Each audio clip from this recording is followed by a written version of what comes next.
میرے نبی پاک نے فرمایا مسجد اقصی میں جس نے ایک نماز پڑھی 25,000 کا ثواب، اور میری مسجد میں جس نے ایک نماز پڑھی 50,000 کا ثواب، اور اللہ کے گھر بیت اللہ جس نے پڑھی 1,00,000 کا ثواب۔ مسجد اقصی کا تو ذکر ہی چھوڑ گیا ہے، کیوں؟ وہ مسجد جس کی طرف منہ کر کے 15 سال میرے نبی پاک نے نماز ادا کی، مسجد اقصی کی طرف جدھر منہ کر کے تیرے اور میرے رسول نماز پڑھتے رہے، آج وہ مسجد یہودی کے قبضے میں ہے۔ کئی جمعے تالا رہتا ہے، وہاں نماز نہیں پڑھنے دی جاتی۔ میں اور آپ، ہمارا اس قوم سے تعلق ہے جس قوم کے بچے کٹ گئے، ذبح ہو گئے، عورتوں کے پستان کاٹ کے برما کے بدھوں نے ان کے کباب بنا کے کھا لیے، چھوٹے چھوٹے بچوں کی لاشیں انہوں نے لٹکا ڈالی۔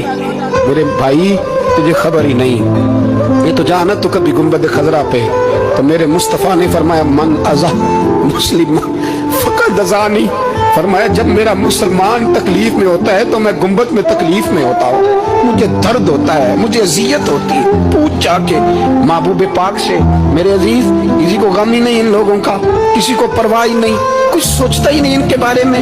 میں اپنے گھر میں مست ہوں، آپ اپنے گھر میں مست ہیں۔ میرے رسول اللہ کی امت لٹ گئی ساری، جگہ جگہ تباہی، 1 انچ دھرتی پر زمین ایسی نہیں جو کافر کی اور خون بہتا ہو۔